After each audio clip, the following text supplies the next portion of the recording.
All right, good afternoon. Time is 4:45 Los Angeles time. I'm coming to you from the SunBurst in Los Angeles, California. I was on a little vacation night, but the vacation turned out that I always have to be doing research and work, so I just pick up my notes and decided was to do some Fourier transform. We have covered the Laplacian transform in New York, and the Fourier transform, like the Laplacian transform, is an integral transformation of signals from a time domain into a frequency domain. And you see the similarities, one done by Joseph Fourier and one done by Pierre Laplace transform, and Joseph Fourier, the Fourier transform. Let's get on. As usual, my name is Dolphy Gilpin. I'm your instructor, coming to you from Los Angeles, California. Yeah, the Fourier transform. We say that the Fourier transform of f of t, given some function of f of t. F of t. We say that the Fourier function, the Fourier transform of f of t is f of omega, and is equal to the integral minus infinity to infinity of f of t e to the minus j omega t dt. Here, that the Fourier transform of f of t is equal to f of omega, and is equal to the integral from minus infinity to plus infinity, function f of t e to the minus j omega t dt. And we have a special sign or symbol for the Fourier transform. In some places it is written like so.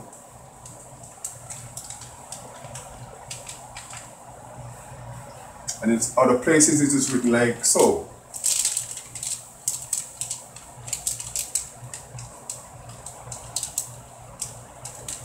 Sort of a fancy F-line, the Fourier transform.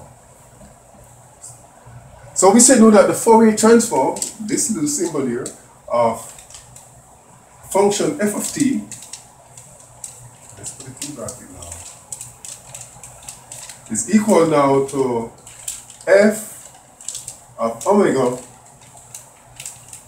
and is equal to this function on the top here again. So this is the symbol called the Fourier transform operator.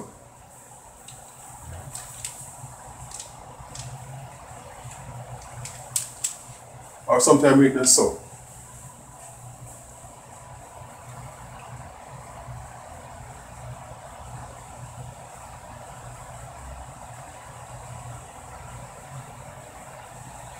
And like I said, we know that the Fourier transform is an integral transformation of from a time domain to a frequency domain.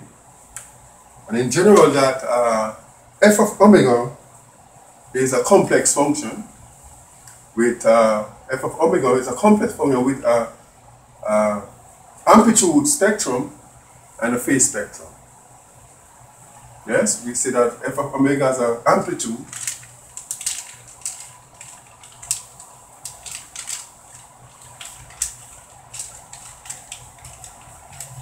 spectrum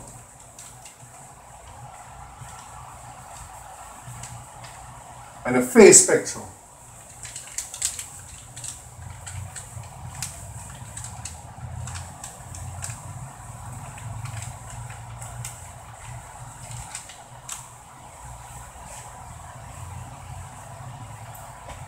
So f of omega is this total spectrum, and it consists of an amplitude spectrum and a phase spectrum.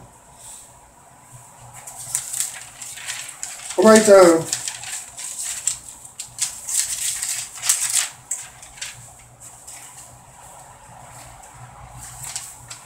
Now, the inverse Fourier transform, the inverse Fourier transform, usually written as now that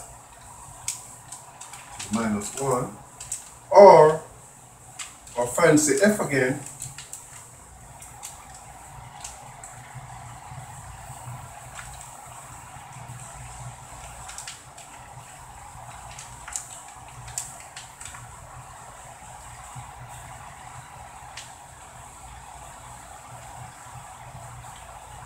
the inverse Fourier transform of f of omega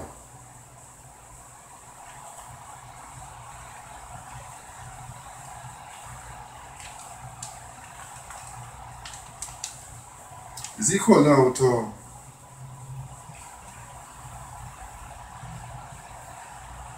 f of t. So by converting back from now the frequency domain into the time domain, inverse Fourier transform to the minus 1 here, f of is equal to f of t, and is equal now to 1 over 2 pi the integral minus infinity to plus infinity of f of omega e to the j omega t d omega. Yeah, the inverse Fourier transform. 1 over 2 pi, integral from minus infinity to plus infinity, the Fourier transform, or f of omega, e to the j omega t d omega. Notice that we're going now back from the time domain into the frequency domain. The Fourier transform from a time domain into the frequency domain, and the inverse from the frequency domain back to the time domain. And we now say now that f of t, the function of t now, and this Fourier transform, f of omega, consists now of what we call Fourier transform pair. Or it's a Fourier transform pair.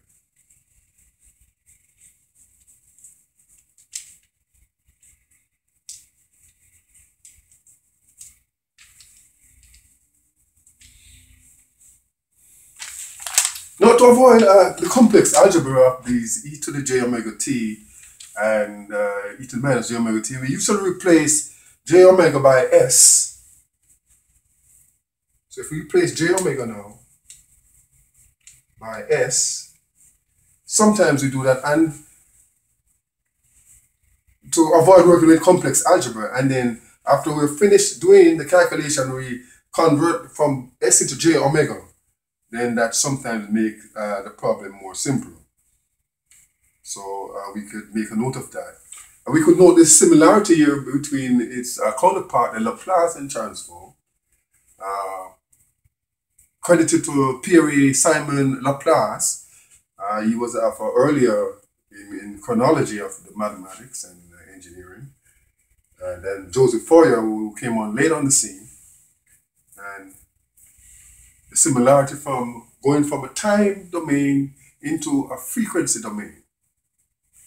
And in the Laplace transform, we know that s, e to the minus st, yeah, f of t, I want to go over it, e to the minus st, where s was equal to sigma plus j omega.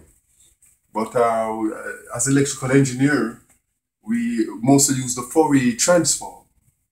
And you'll be sticking to the Fourier transform much more than the Laplacian transform.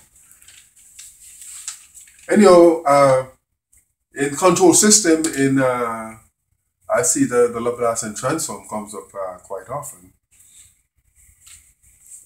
with those loops and whatever it is, the error detector, and I see the Laplacian transform comes up there in the control systems very often. So because of the lack of facility here in Los Angeles, I'm just going to introduce to you the Fourier transform, and when we get back to New York, we'll be doing problems with the Fourier transform